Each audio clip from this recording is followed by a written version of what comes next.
Dos hombres encarcelados, Pablo y Silas, nos contaba la historia que estaban con unos cepos en los pies, ¿cierto? Encadenados, con las espaldas completamente flageladas, ¿cierto? En eso quedamos la vez pasada. En esa situación terrible, en el fondo de una celda oscura, de noche, y hay un suceso especial. Y uno dice, o sea, como que no es muy alentador tener que oír este tipo de historias, ¿cierto? Que son hombres que están sirviendo al Señor y que el Señor los lleva a pasar por esta situación. ¿Y por qué digo que los lleva? Porque sabemos la historia precedente, que ellos iban para otro lado y el Señor, a través de no sabemos cómo, pero dice que el Espíritu no los dejó ir hacia otro lado, sino que los llevó a este lugar donde están pasando una situación inesperada de pronto para muchos, ¿no es cierto? Que uno dice, ¿por qué? Si no estaba haciendo nada malo, se puede decir estar en medio de una ciudad bastante tolerante, pero que al momento de hacer una liberación, una persona que estaba endemoniada, la paga de esa obra misericordiosa con que Dios estuvo con esta mujer, termina en una cárcel completamente apaleados, sufriendo, encadenados, en una posición de humillación. Y uno dice, ¿pero por qué? No sé si esa pregunta ustedes en estos días. ¿Por qué el cristiano tiene que pasar por esas cosas cuando está sirviendo al Señor? Y creo que a todos nos pasa a veces cuando uno dice, ¿por qué me pasa eso a mí?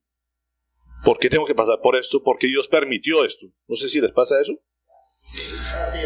Y los quiero que llevarlo antes de empezar nuestro texto, a Santiago 1:2.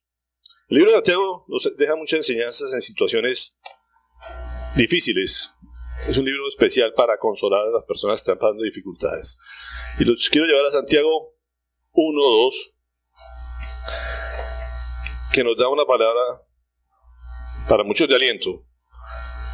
Hermanos míos, considérense muy dichosos cuando tengan que enfrentarse con diversas pruebas. Como que es una palabra que no estamos muy convencidos de que sea así, ¿no es cierto? Cuando uno dice, siéntanse muy dichosos cuando tengan que pasar por diversas pruebas. Muchos quisieran que no dijera cuándo, sino que dijera sí. Si ese cuándo lo cambiamos por la palabra sí, no sé si me entienden. ¿Qué tal que dijera ahí, hermanos míos, considérense muy dichosos si tienen que pasar por diversas pruebas? Cuando él cambia el sí por el cuándo, cuando no está el sí, si el sí era que como que de pronto les pasa, pero cuando es el cuándo, es que todos vamos a pasar por diversas pruebas, ¿no es cierto? O sea, es una afirmación de que vamos a pasar por pruebas. Y entonces mucha gente está convencida de que somos cristianos y entonces nos tiene que salir todo bien. Si algo le pasa mal, es que algún pecado tiene o algo está haciendo mal. Pero lo que dice la palabra es que los hermanos siempre vamos a tener pruebas. Unos más fuertes que otros. Pero muchos hombres de Dios trabajando para la obra, dedicados, personas que están en santidad, se les mueren los hijos, jovencitos siguen accidentes, sus negocios fracasan, los roban, los atracan, secuestros, asesinatos, muchas cosas que uno dice, pero ¿por qué tiene que pasar por eso? ¿O no? No hemos pasado. Y cuando uno está en la situación, se hacen muchas preguntas. Como le digo, cada quien, en lo personal o en lo general, si a Colombia le pasa algo, uno dice, ¿por qué le pasa esto a Colombia? Si pasa en una ciudad, ¿por qué le pasa esto? Pero si le pasa a uno, en lo personal, nos hacemos muchas preguntas. Muchas de esas preguntas tienen que ver en la parte filosófica, de decir, o teológica, que puede acercarse a lo teológico, de decir, ¿por qué Dios permitió esto? Es como la primera pregunta que uno habitualmente se hace. Y ahí uno pone en duda, ¿es que Dios no es amoroso? ¿Dios no fue capaz de protegerme? ¿Dios quiso castigarme?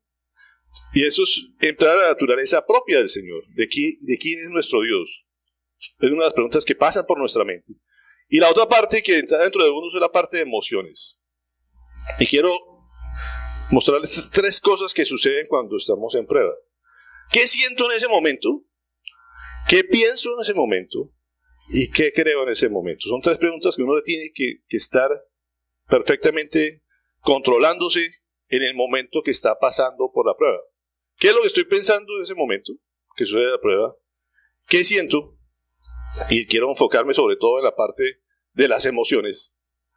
Porque las emociones habitualmente es enfocadas en uno. ¿Por qué a mí? ¿O no les ha pasado eso? O sea, primero uno dice, ¿por qué eso me sucede a mí? Eso no es justo que pase eso, ¿no es cierto? Si yo he tratado de hacer las cosas bien, si he tratado de andar derecho, y uno dice, o sea, al decir por qué a mí es por qué no le pasó a otra persona. O sea, en cierta forma es un sentimiento completamente egoísta. Las emociones nuestras son egoístas, ¿sí? Porque uno le pasa sentimientos de rabia, de malestar, de decir, oiga, es que eso no es justo, Dios no es justo conmigo. ¿O no les ha pasado eso? Cuando uno pasa después con el tiempo dice, oiga, de pronto eso, no sé si en el fondo quisiera que eso le hubiera pasado a otra persona. Inconscientemente, no es que uno lo desee, pero cuando uno dice, ¿por qué me pasa eso a mí? Está diciéndole básicamente, ¿por qué no permitir? Más bien le pasó eso a los malos. En cierta manera, si yo soy bueno y estoy haciendo las cosas bien, eso le debió haber pasado fue a gente mala, porque eso sí se lo merecen. Eso es lo que habitualmente pasa por nuestra mente. Y el Señor con esta historia nos muestra, dice uno, ¿por qué le pasa eso a Pablo y a Silas? Era justo con Pablo y Silas que los trataran de esa manera. No porque fueran romanos o fueran judíos, simplemente porque uno dice eran hombres de Dios, que estaban sirviéndole a Dios. Estaban en su obra, el Señor no permitió que lo fueran para otro lado, sino que lo llevó a esa ciudad, liberaron a una mujer, ¿cierto? Están compartiendo el Evangelio a Europa y les dan ese trato, pues como que ellos sí podrían decir, como que no es justo. Estar en un calabozo profundo, y eso nos permite precisamente ver lo que el Señor nos quiere mostrar aquí. ¿Qué es lo que el resultado y cuál es el ejemplo que tiene Pablo en una situación como esta? Si uno diría, esas emociones están relacionadas casi siempre con dos, o terminan siempre en dos áreas importantes. Una es la parte de temor o miedo, y otro el sentimiento de ira o de rabia. Cuando uno después mira todas las emociones que uno pasa cuando están pasando por unos momentos de pruebas difíciles, uno diría, puede resumirse en esas dos áreas la mayoría de sentimientos o emociones que usted pueda sentir. Miedo, porque usted muchas veces pierde algo. Casi siempre está relacionado el miedo a pérdida de algo. ¿Qué va a pasar conmigo? ¿Cierto? ¿O qué voy a tener de aquí en adelante? Pongamos una persona que la roban o que está en un problema, se le quiebra el negocio y dice, perdí el negocio, perdí plata, perdí mi posición económica, perdí mi posición ante la sociedad. Eso es lo que pasa cuando alguien está en una crisis. Y como digo, siempre va relacionado casi siempre con rabia hacia algo. No sé si están de acuerdo hasta aquí conmigo. Cuando la mayoría de emociones quedan abarcar en esas dos cosas. Cuando dice, oiga, se le murió el esposo, o una persona cristiana, o una mujer cristiana, o la esposa a un hombre cristiano, es una pérdida, ¿no es cierto? Y eso produce cierto temor por la soledad, por lo que significa la viudez. Muchas cosas pueden pasar, o la pérdida de un hijo, es dolorosa, y uno dice, oiga, ninguno estamos exentos de eso, accidente inesperado, ¿cierto? Y llega esa sensación de temor, de miedo, pero al mismo tiempo va mezclado con la ira, sea hacia Dios, hacia la persona que le hizo el daño, hacia la sociedad. Eso es lo que habitualmente pasa por las personas. A mí me llamaba la atención estos días cuando pierde Colombia el partido. Y uno ve todas esas cantidades de emociones que pasan en las personas. Y gente cristiana me decía, o sea, yo me sentí tan mal por haber perdido eso. O sea, yo respeto lo que pueda sentir las personas y lo que eso les significa eso. No deja de ser un juego. Pero uno ve la reacción a algo que, como digo, simplemente porque somos colombianos, tenemos una camiseta, nos identificamos en un equipo, pero pues no perdimos nada, o sea, y para la gente se le vuelve toda una crisis, una catástrofe, se deprime uno, y ese día la gente alargada, llegó al otro día los empleados, todo el mundo, y uno dice, ¿de verdad esto es tan trascendente? O sea, esto es tan importante, pero la gente menciona rabia hacia los japoneses, rabia hacia un jugador, el que metió la mano, y al técnico, y empiezan a aparecer una cantidad de emociones. Digo, de verdad, ¿cómo será cuando les pase algo verdaderamente grave? ¿Sí? Algo personal. Porque esto no debe ser un juego, pero eso muestra lo que somos, lo que hay dentro de nosotros. Y eso es lo que habitualmente pasa en la vida de las personas. Pues, como digo, le ponen demasiada salsa a la situación, ¿no es cierto? Pero nos dejan ver precisamente lo que hay en el corazón, que es lo trascendente y lo importante, porque eso es lo que uno termina mezclando eso. No, nos vamos a perder, entonces la siguiente ronda nos vamos a salir del mundial. Hay miedo por eso, pero al mismo tiempo, como digo, hasta sentimientos de rabia y de ira hacia las personas. Y eso nos permite simplemente ver lo que son las emociones tan engañosas en el ser humano. Si algo que tenemos que tener claro es que cuando en la obra de Cristo, de la iglesia, cuando Dios manda una misión, el enemigo actúa. Siempre hay una oposición. Y el propósito, uno diría, Satanás estaba también haciendo sus movimientos, ¿para qué? Para desanimar a estos hombres. Porque es que eso es lo que se busca al final de esta situación. Como les decía, así como el ejemplo del Juego de Colombia, la gente al otro día está desanimada, como que no quería trabajar, no quiere hacer nada, como si hubiera acabado el mundo. Pero uno dice, ese es el propósito, al fin y al cabo, de la obra de Satanás sobre la gente que está en la obra. Cuando alguien está trabajando para él, haciendo evangelismo, suceden cosas, y cosas muy graves a veces. ¿Y cuál es el propósito de eso? Desanimar a las personas. Y uno estamos viendo una escena que hablábamos, terminamos la reunión pasada, cuando ellos están ya en la cárcel, y ya se cumplió el propósito de Satanás, llevarlos y evitar que el evangelio entrara a Europa. Es entendible que hubiera una oposición. Pero uno dice, ¿cuál fue el resultado de eso? Unos hombres en una cárcel, alabando y orando al Señor. Había una emoción de miedo y de ira. ¿Estaban orando porque estaban llenos de miedo? No. Si estaban alabando, estaban contentos. No había ira en su corazón. No estaban gritando arengas contra el emperador romano, ni contra los magistrados, ni contra el carcelero, ni protestando ante Dios. Estaban simplemente adorando y alabando a Dios. ¿Qué es lo que muestra que hay en el corazón de Pablo en ese momento? Simplemente ¿qué? Un gozo. Puede que haya gritado gol. Debe estar con la emisora del otro partido. Dije, alguien está con la emisora del otro partido ahí en este momento. De paso les encargo que apaguen los celulares para que no estén pendientes del marcador del otro. Yo dije, uy, hay un gol.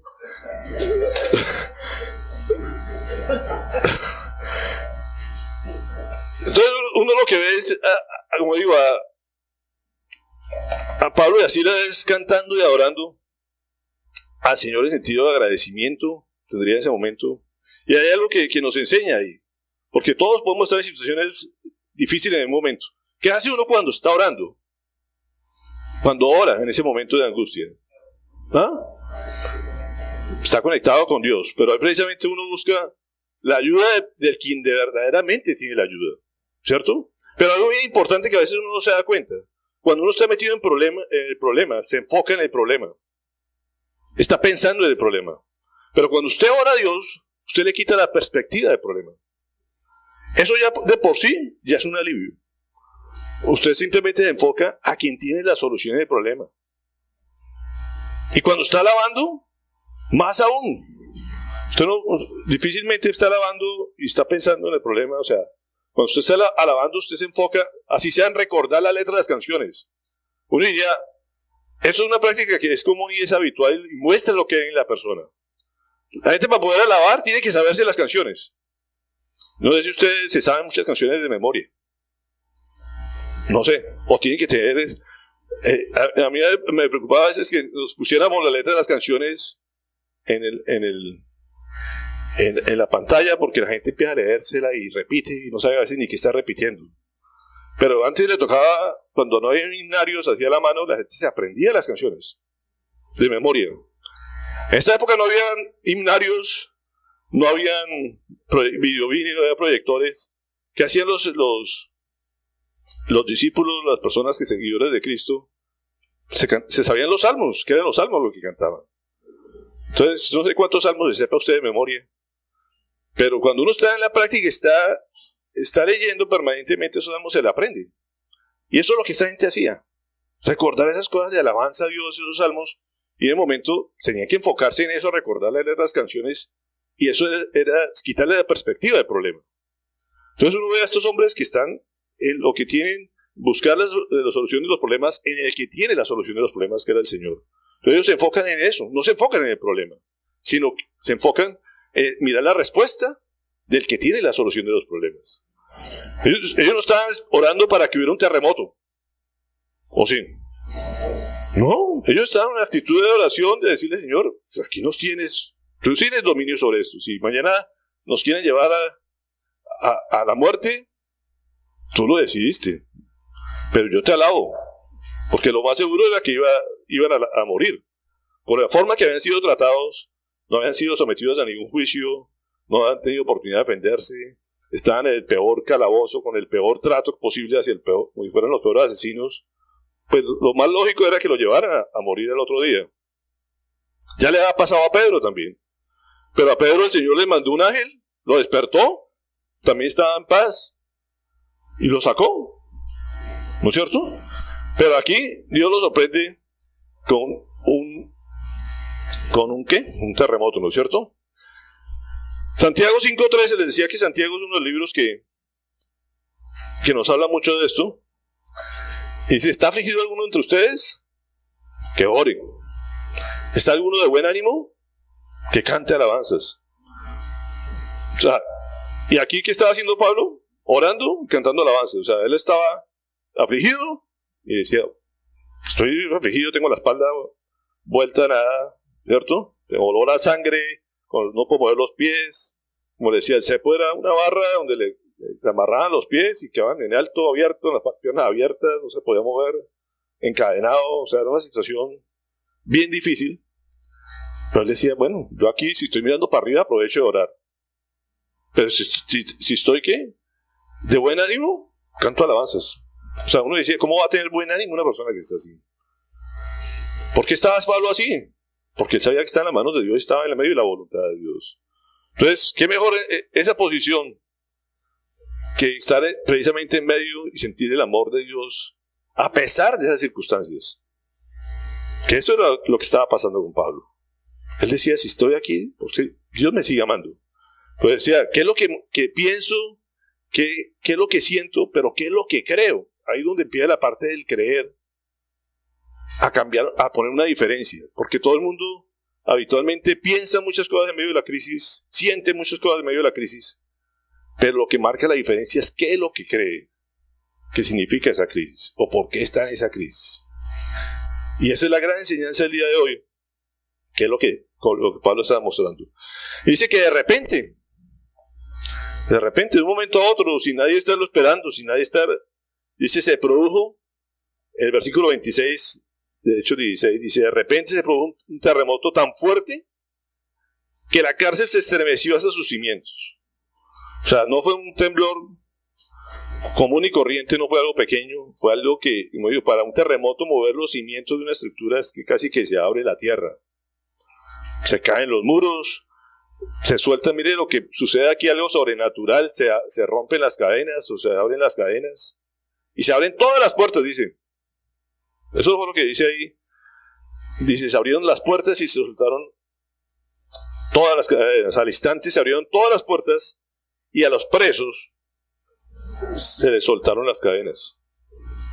Algo sobrenatural, como digo, no fue a uno, a dos, no solamente fue a Pablo y a Silas que se le rompieron las cadenas. Eso también es interesante, porque uno diría, oye, el Señor libera solamente a los suyos. El resto no eran cristianos los que seguramente ven en la cárcel. Pero Dios se manifestó en su forma tan poderosa que todos quedaron libres. Absolutamente todos. Dice ahí la palabra. Y hay un personaje que en ese momento no había aparecido, que lógicamente tiene que existir. El carcelero. El carcelero era una persona encargada por el gobierno romano, de guardar los presos, lógicamente, que habitualmente vivía, la casa del carcelero era al lado de la cárcel. No es como dicen, no, pues estaba ahí dormido. Dice, el carcelero se despertó en el versículo 27. Dicen, como todo celador se la duerme, dicen. No era que tenía que estar ahí en la puerta de la cárcel, sino que habitualmente vivía al lado de la cárcel.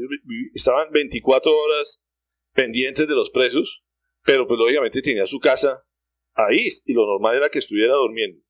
Lógicamente, en medio de un terremoto tan fuerte, él se despierta, y dice, al ver las puertas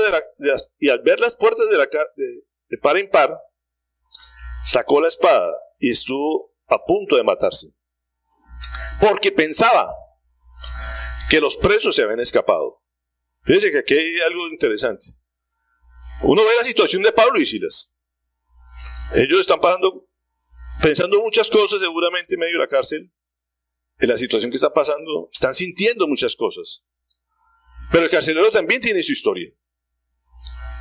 En el momento que él siente el temblor, se despierta y piensa.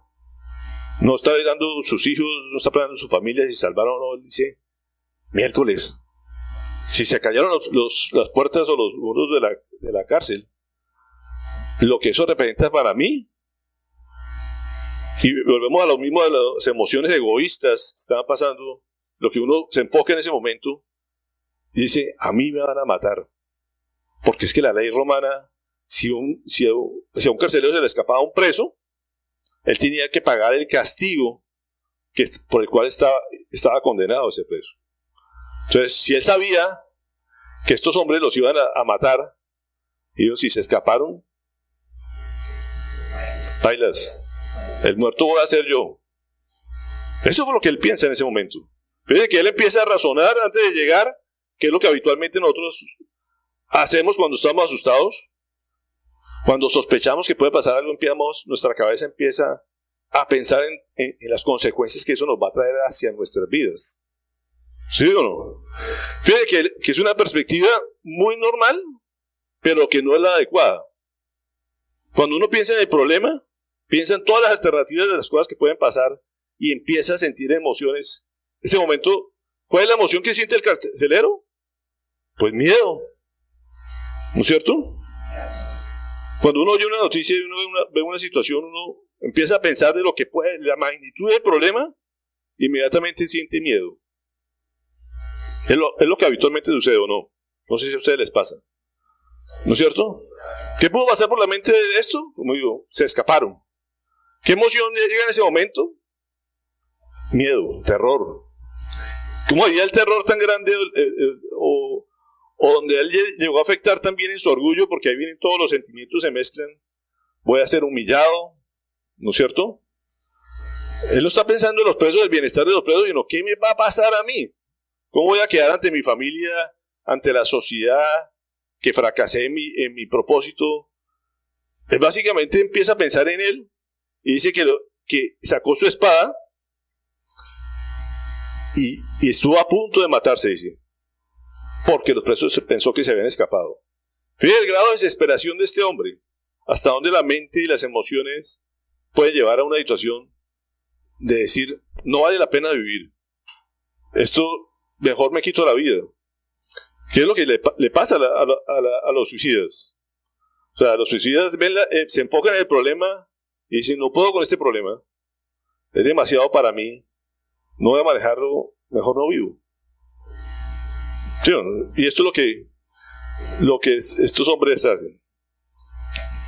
Entonces, el carcelero tenía su película en su cabeza, se veía su situación, le da terror y él decide suicidarse. Y ahí en ese momento, Pablo, que está en el fondo de la cárcel, en medio de esta situación que está viviendo, en la oscuridad, estamos en el fondo de la cárcel. Acuérdense que a él lo dejaron, ¿dónde dice la palabra? En el fondo. Él tenía la perspectiva seguramente de todo en la cárcel, cuando abrieron la puerta y se veía el trasfondo de luz que estaba en la entrada del carcelero. Y él alcanza a ver que el hombre saca la espada y él grita desde el fondo. Y le dice, no te hagas ningún daño. Y le dice, todos estamos aquí. Y uno dice, oiga, ¿por qué todos estaban ahí? No era solamente Pablo y Silas. Los demás se quedaron. Uno dice, oiga, estoy condenado a muerte, que la mayoría de que está en la cárcel estaba en ese momento condenado a muerte. Voy a pasar toda mi vida aquí, o años. Se caen los muros, se sueltan las cadenas, pasa algo sobrenatural y quedo en la oportunidad de fugarme. ¿Será que me fugo o no me fugo? ¿Cierto? Claro, patitas, ¿para qué me alcanza? ¿Para qué me sirve, no es cierto? Salgo corriendo. O sea, no tenía ninguna posibilidad normal de salirme. Y pasa una situación que me permite irme de la situación en la que estoy. Me vuelo. Pero dice que todos se quedaron ahí. Dice, ¿por qué se quedaron estos hombres ahí? Estaba trasnochado por la alabanza, que estaban estos hombres cantando toda la noche que no pudieron dormir y no les dio gana de volarse. Seguramente no, ¿no? Algo los hizo quedarse ahí, el Espíritu Santo los dijo, quédense quietos ahí. Hizo que todo se detuviera, porque Dios tenía un propósito con todo esto. Y Pablo dice, mire, todos estamos aquí. Yo imagino el carcelero, ¿cómo así que todos están acá? O sea, eso no es normal. Dice, manda a buscar una lámpara. Dice el carcelero, el 29, pidió luz y entró precipitadamente. O sea, eso no era normal. Y dice, oye, yo tengo que ver eso. O sea, tengo que contarlos, tengo que mirar que eso sea cierto. Él pide la luz, que es lo que le permite vislumbrar la realidad. Como digo, él ya venía pensando unas cosas, venía con emociones encontradas, venía completamente frustrado, de pronto humillado, ya se sentía acabado. Tanto así que se hubiera podido quitar la vida ahí, sin saber que nadie se había escapado. ¿Qué es lo que habitualmente nos pasa a nosotros en medio de los problemas? Nos adelantamos a la realidad muchas veces. Había una realidad que Dios tenía y Él no la veía. ¿Qué es lo que habitualmente nos pasa? Nosotros vamos mucho más allá. Cuando tenemos estamos en una situación, nos imaginamos, nuestra imaginación es rapidísima, pero en ver lo negativo, en pensar lo negativo. Es lo que habitualmente pasa en la situación. Entonces uno se imagina, no, esto se acabó, no tengo unas consecuencias terribles, mis hijos me van a ver como acabado, no sé, cualquier cosa le puede uno pasar por la mente en ese momento. Pero él cuando prende la luz, ve una realidad completamente diferente. Están los presos ahí, nadie se ha ido. Imagínense que Pablo no hubiera gritado, o le hubiera sido más rápido si hubiera de algo que no hubiera recibido ningún castigo. Y se entró precipitadamente el carcelero y se echó temblando a los pies de Pablo y de Silas. Entonces fíjense que aquí hay una reacción de parte del carcelero y dice, no lo puedo creer, esto no es normal. Y hace algo que no está tampoco, era habitual para un carcelero donde tenía un grado de autoridad, de poder, de privilegio. Ponerse de rodillas ante un preso. Es una cosa de humillación. O sea, un carcelero a los pies de un preso, diciéndole, miren, lo que yo creo, lo que yo soy, no sirve para nada. O sea, yo estuve a punto de morirme, de quitarme la vida, pensando que ustedes se habían salido huyendo, pero ustedes están aquí y yo no entiendo esto. No entiendo por qué no se fueron. Un hombre es que, a pesar de que todo lo que les hicimos, que los apaleamos porque él era partícipe de eso, él sabía la situación de eso. Yo les hice un daño, seguramente los golpeé, les busqué la peor celda posible, los amarré, le puse el cepo más incómodo seguramente que encontró. Dimos un trato que ustedes no se merecían y a pesar de eso, ustedes me están salvando la vida porque no se fueron huyendo. Y el hombre se humilla tembloroso, se arrodilla tembloroso a los pies de Pablo y Silas y hace una pregunta que es una de las preguntas más importantes en las cuales uno puede hacer en la vida. Le dice, ¿qué tengo que hacer para ser salvo? Es curioso que de todos modos él lo sacó en el momento a Pablo y Silas, le dijo, vengan aquí afuera y yo les hago una pregunta, porque, o sea, yo esto no lo entiendo. y le hace, ¿qué tengo que hacer para ser salvo? ¿Por qué les pregunta eso a Pablo y a Silas? ¿Será por la publicidad que había oído de la mujer esta endemoniada? ¿Por lo que la gente decía? ¿O sería más bien por el testimonio que habían dado estos hombres? Porque uno dice, ¿cómo es posible que estos hombres, la situación que estaban, estuvieran orando y alabando al Dios a grito entero? ¿No sería eso lo que le impactó a este carcelero?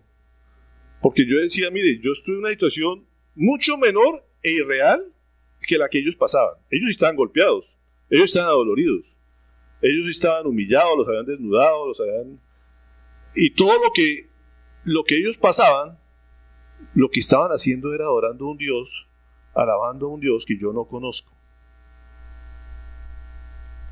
Él no estaba no estaba pensando en el infierno, no estaba pensando en que se iba a perder la vida eterna. Y ellos estaban diciendo, ¿salvo de qué situación? O sea, de la situación que estaban viviendo en ese momento. Fíjense que es una situación donde ya entraron tranquilos, ya nos ubicamos. Es una situación donde la gente no estaba pensando en la vida eterna, no estaba pensando en el infierno, no estaba pensando en nada, sino en la situación, en el infierno que estaba viviendo su vida en ese momento. Porque ellos decían, mire, entiendo que esta situación por la que casi me quito la vida, ustedes están reaccionando completamente diferente y yo quiero eso. Yo quiero ser como ustedes. Yo quiero sentir lo mismo, tomar la vida de la misma manera, esa forma de vida de alabanza, de adoración, a pesar de las circunstancias. ¿O no? No estaba diciendo, como digo, no estaba pensando en el castigo del infierno, no estaba pensando qué va a pasar conmigo, para dónde me iba a ir yo, o sea, él simplemente ve una situación que le estaba tomando llevar a una determinación definitiva para su vida, y es que estos hombres estaban en una situación similar, pero estaban felices y adorando a Dios. Y eso es lo que la gente desea tener. Y yo no sé si de verdaderamente alguien de sus allegados alguna vez le dice, ¿qué necesito hacer para tener la vida que ustedes tienen? Para vivir gozosos a pesar de que tienen los mismos problemas que yo tengo. Oiga, ¿los botaron de su trabajo igual que a mí? O hace unos años yo lo vi que usted le perdió su trabajo y en este momento estoy perdiendo mi trabajo. Y yo no puedo reaccionar de la misma manera que tú hiciste cuando te perdiste tu trabajo. O estoy en una situación económica grave y yo te he visto pasar una situación económica grave y yo estoy sintiendo una cosa muy diferente a como yo te vi que tú sentiste en ese momento. Tu gozo no se te perdió. Y eso es lo que la gente anhela tener. Y es donde la gente se acerca a decir, oiga, ¿qué es lo que hay en ti que te hace ver la vida diferente a como yo la veo en este momento? Yo quiero tener lo que tú tienes. Y es la pregunta que uno se tiene que hacer. Yo verdaderamente veo la vida como Pablo y Silas, que me comporto diferente al resto de la gente, o me vivo amargando y renegando y criticando y pensando que de pronto Dios no es muy bueno, o que Dios no es capaz de esta situación. Porque ahí viene la pregunta, ¿qué creo? Nuestro creer tiene que cambiar nuestra forma de pensar y nuestra forma de sentir. Todo el mundo piensa y siente cosas, pero la gran diferencia es que en quién cree. Y por eso la respuesta de él, cree en el Señor Jesús. Fue la respuesta de él. Todos podemos pensar, tener muchas cosas en nuestra mente y pensar muchas cosas. Podemos sentir muchas cosas. Pero ¿qué marca qué pensamos y qué creemos? Es nuestra creencia. Eso es lo que marca la diferencia. Y en eso está la salvación. Porque el que cree en el Señor Jesús piensa positivamente y siente con esperanza de que todas las cosas es porque fue un propósito de Dios para nuestras vidas. Yo no sé, cada quien puede estar pasando cosas en su vida en este momento, y lo que le marca la diferencia y lo que le da esperanza y lo que le da la paz a su vida, y la que puede ser gozoso, dice, y sentirse afortunado en este momento a pesar de la situación, es porque cree en un Jesús que fue real y que hizo lo mismo. En medio de las palizas, en medio de los insultos, en medio de las humillaciones, decía, Padre, si esta es su voluntad, hágase tu voluntad. ¿No es cierto? Y eso es lo que uno tiene que decir, orar al Padre y decir, Señor, estoy en tus manos, estoy feliz, porque sé que estoy en tus propósitos, estoy en medio de tu voluntad, y absolutamente nada que me pase, eso me va a alejar del amor que tú me tienes. Esa es la gran diferencia. Y le dice, cree en el Señor Jesús, así tú y tu familia serán salvos, le contestaron. Y aquí hay un gran problema teológico que a veces la gente cree y toma esto como una promesa. Porque dicen, si yo soy salvo, toda mi familia tiene que ser salva. Eso no es lo que dice la palabra ahí. No es una promesa del Señor. Es una consecuencia habitual y seguramente Pablo conocía la situación de lo que iba a vivir este hombre, o Dios le había revelado lo que iba a vivir su familia en ese momento. ¿Por qué? Por el testimonio de él. Porque es normal que cuando un padre está pasando en diferentes situaciones y ora a Dios y alaba a Dios, los hijos lo ven y dicen, oiga, mi papá verdaderamente cree en un Dios, confía en un Dios, y eso me da tranquilidad y paz, yo quiero eso, y voy a anhelar toda la vida de eso. Pero si veo a un padre que llega a cualquier problemita y se echa al y dice, no, pues ese Dios de él no sirve para nada. Es una consecuencia natural, y cuando el padre le da el ejemplo a los hijos, y hoy como Día del Padre, es un papel el que debe tener la cabeza del hogar siempre, de confiar en el Dios, y mostrar a los hijos que Dios es real. Y habitualmente los hijos dicen, oye, yo quiero tener ese mismo, creer igual que mi padre y confiar en igual que en el padre. Y por eso voy a buscar ese Dios. No es que simplemente porque el padre acepta, entonces los hijos ya son salvos. Eso en ninguna parte de la Biblia muestra eso. Eso no es bíblico. O sea, aquí no hay un paquete familiar, como hacen un combo. Dios no trabaja con combo, Dios maneja de forma particular. ¿Tú crees? En Jesús vas a ser salvo. Eso es lo que dice eso. A uno le cuenta precisamente por el papel que le ha dado. Si uno tiene, Dios le ha dado hijos, nos va a pedir cuenta seguramente por nuestros hijos. Pero no quiere decir que si no se hace salvo, tenemos que pagar las consecuencias de eso, ¿no? Cada quien es libre de escoger creer en el Señor o no. Cuando el hijo crece, él va a tomar su determinación. Pero siempre va a marcar eso de decir, oiga, mi padre verdaderamente creía en un Dios real, en un Dios vivo, que estaba confiado independientemente de la situación que estuviera pasando. Y eso es lo que el hijo siempre va a recordar del padre. Y es lo que va a tener que su fe esté enfocada en ese Dios real. Pero como dice, si ese reacciona igual que todo el mundo y busca soluciones a su manera y busca resolver las cosas en forma individual y personal, dice, no, pues, ¿para qué me sirve ese Dios? Ese es el Dios de todo el mundo, ¿no es cierto? Eso es lo que marca la diferencia. Y eso, como digo, los lleva a ellos, no solamente, Él les muestra eso, Él dice, yo quiero conocer eso. ¿Qué hacen los discípulos? Dice, les pusieron la palabra de Dios. O sea, ¿qué hacen al exponer la palabra de Dios? Mostrarle quién era Dios. Eso es lo que hace la palabra de Dios, mostrarnos quién es verdaderamente Dios, qué fue lo que hizo por nosotros, y mostrarnos que sí es real. No es que simplemente el solo testimonio la gente se convence. Tiene que unir a la palabra de Dios. ¿Para qué? Para que llegue la fe en esa persona. Y el que se duerme, se pierde el partido, ¿cierto? Ah, bueno. No se despiertan a pesar de eso. Bueno.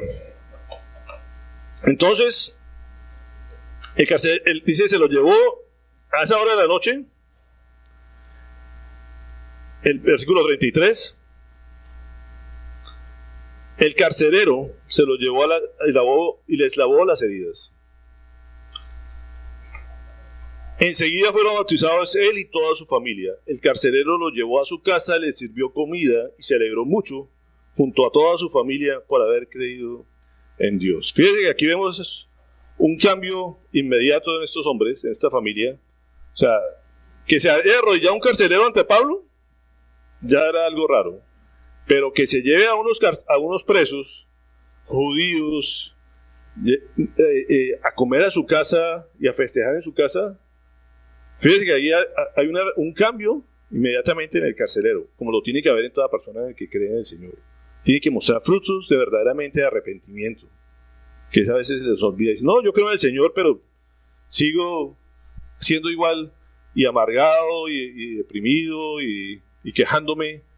Este carcelero, ¿qué hace? Dice, no, los lleva a mi casa y les cura las heridas. O sea, no solamente, como digo, se conformó con decir, muchas gracias, ¿no?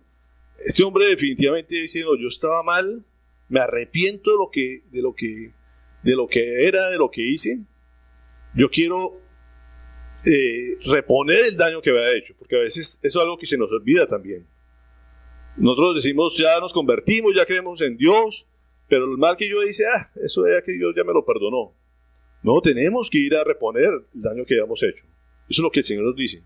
Debemos tratar de pedir perdón a la persona que afectamos, y ellos se ponen a curar las heridas de estos hombres, darles comida, y se alegraron todos. Oiga, la salvación tiene que producir gozo enorme. Por eso el cristiano debe ser gozoso en todo momento. Primero, porque es salvo. Segundo, porque ya los problemas dejan de ser problemas. La perspectiva cambia completamente.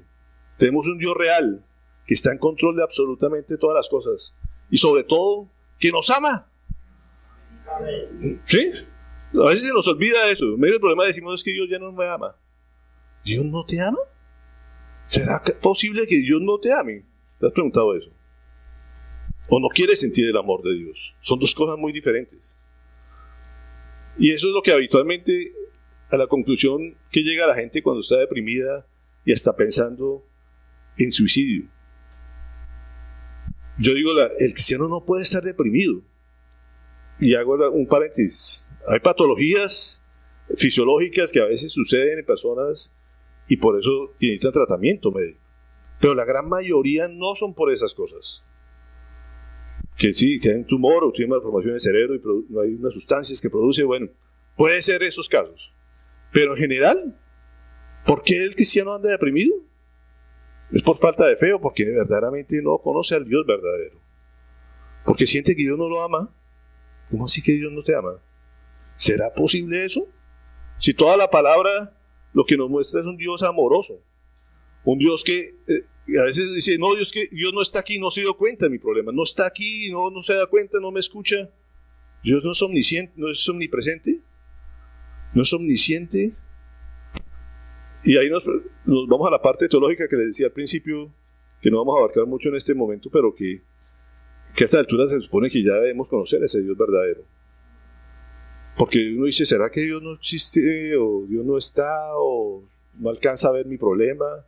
O como digo, simplemente, si está presente y tiene la capacidad, pues la conclusión es que no me ama. O sea, es lo que la gente termina concluyendo y entonces se deprime. Total mentira. Entonces uno dice, ¿por qué la depresión? Cuando entendemos que si estás ahí pasando por esa situación, es porque Dios tiene un propósito, seguramente que seas un instrumento de salvación para el que te rodea. El Dios le interesaba la vida de ese carcelero y de su familia. Ese era el propósito seguramente de Dios, aparte de generar madurez en Pablo y de Silas, porque ellos después, uno lo ve hablando a Pablo y dice, todo esto me sirvió para conocer verdaderamente quién era mi Dios, para confiar más en Él. Pero de pronto solamente lo quería para salvar por el amor que tenía ese carcelero. Fue el primer hombre verdaderamente gentil que no tenía nada que ver con el pueblo judío, que nunca había escuchado de Dios, ningún antecedente que nos muestre la Biblia que fuera algo judío, él era completamente gentil. Y lo salvó el Señor, en medio de un oficio que de pronto no era muy, muy digno, muy agradable ante los ojos del pueblo cristiano. Pero Dios lo amaba a ese carcelero. Y a veces uno dice, pero ¿por qué me pasa esta situación en medio de esta gente que no se merece de Dios? No, sí se merece y Dios los ama igual. Y quiere que sean salvos también. Y por eso quiere que tú pases por eso. Pero simplemente para que sea un instrumento de salvación para esta gente, a través de tu testimonio, de cómo reaccionaste en medio del problema.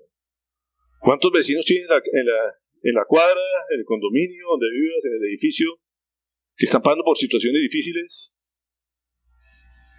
Y de pronto no ven en ti una persona que maneje las situaciones difíciles de manera diferente a la de ellos.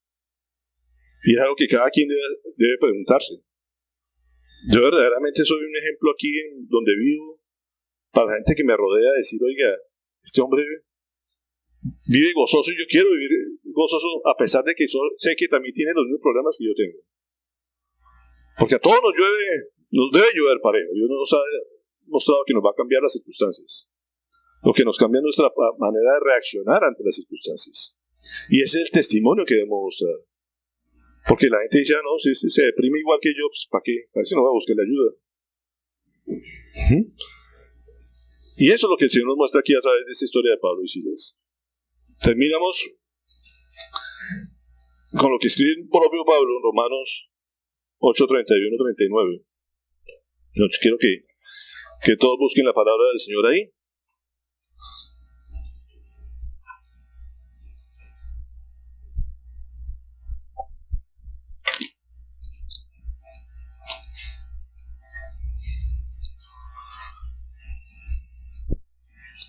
Creo que todos hemos escuchado esta palabra, pero quiero que hoy la repasemos y nos enfoquemos en lo que Dios quiere hablarnos el día de hoy. ¿Qué diremos frente a esto? Si Dios es de nuestra parte, ¿quién puede estar en contra nuestra? El que no escatimonia a su propio Hijo, sino que lo entregó por todos nosotros, por todos. ¿Cómo no habrá de darnos generosamente junto con Él todas las cosas? ¿Quién acusará a los que Dios ha escogido? Dios es el que justifica. ¿Quién condenará? Cristo Jesús es el que murió e incluso resucitó, y está a la derecha de Dios e intercede por nosotros. ¿Quién nos apartará del amor de Cristo? Y ahí viene la gran pregunta. ¿La tribulación? Pregunta él. ¿O la angustia? ¿O la persecución? ¿El hambre? ¿La indigencia? ¿El peligro? ¿O la violencia? Mira, ahí nos muestra todas las circunstancias que podemos estar expuestos. Así está escrito. Por tu causa siempre nos llevan a la muerte. Nos tratan como ovejas para el matadero. Sin embargo, cuando dice sin embargo es que ahí cambia todo. En todo, somos más que vencedores por medio de aquel que nos amó. Pues estoy convencido que ni la muerte, ni la vida, ni los ángeles, ni los demonios, ni lo presente, ni lo porvenir, ni los poderes, ni lo alto, ni lo profundo, ni cosa alguna en toda la creación podrá apartarnos del amor que Dios ha manifestado en Cristo Jesús, nuestro Señor. Fíjense que hay todo el amor de Dios, lo enfoca en la figura de Cristo. ¿Sí? Cuando uno tiene la perspectiva de Cristo, dice, mire, es que Cristo pasó por todo. Yo por qué debo pasar vainas diferentes. Y a pesar de eso, murió alabando a Dios. ¿Sí? Dice, yo no tengo que pasar por situaciones mejores que las que pasó Cristo. Pero cuando dice Cristo vino aquí por amor a nosotros, Dios permitió que pasara eso su propio Hijo. Porque para que salvara el mundo entero. Y dice, a mí no quiero me haga pasar por cuestiones difíciles, porque yo no quiero ser testimonio para que salve el vecino. No podemos pedir eso. Al contrario, tú también estás pasando pruebas como pasado por Cristo para que se salve la gente que está a nuestro alrededor. Eso es lo que uno tiene que estar enfocado. Dice, si yo estoy aquí, gracias a Dios, por eso decía, siéntanse afortunados, como decíamos al principio. Porque es una oportunidad para que la gente, mis familiares, mis amigos, los vecinos, la gente que no conoce al Señor, vea que hay un Dios real que me ama en esta situación y que tengo toda la confianza en Él y que estoy en su propósito y en su voluntad y por ese motivo estoy feliz. ¿Sí? Eso es la perspectiva que debemos tener ante la situación. Recordarnos esta historia de Pablo y de Silas y decirle, Señor, gracias por eso. Yo te pongo esta situación en ti, tú sabrás por qué lo hiciste. No tengo nada que reclamarte, no soy yo no soy nada para juzgarte. Simplemente sé que es tu voluntad, y si es tu voluntad, dice que todas las cosas ayudan a bien. Así no lo entiendas, pero yo confío en esa palabra.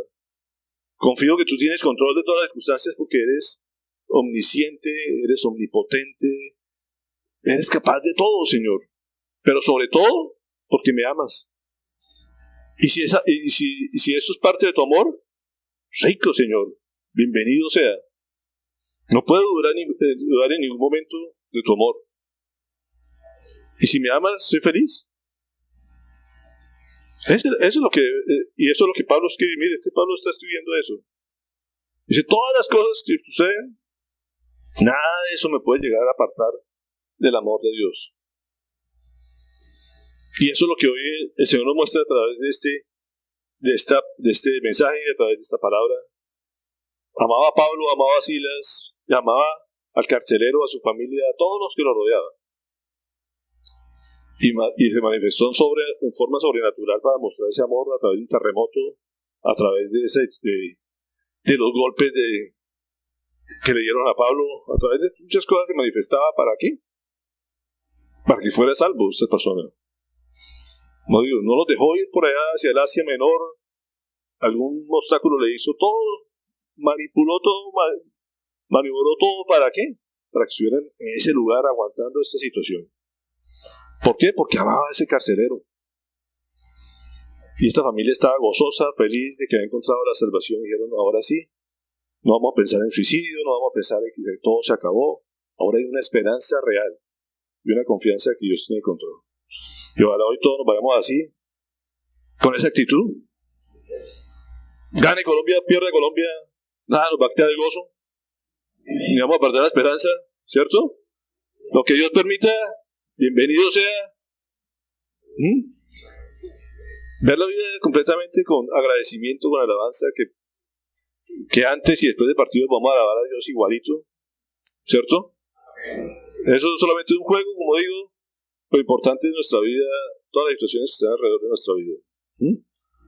Dios tiene control de todas las cosas, lo que permita Él, bienvenido sea. ¿Cierto?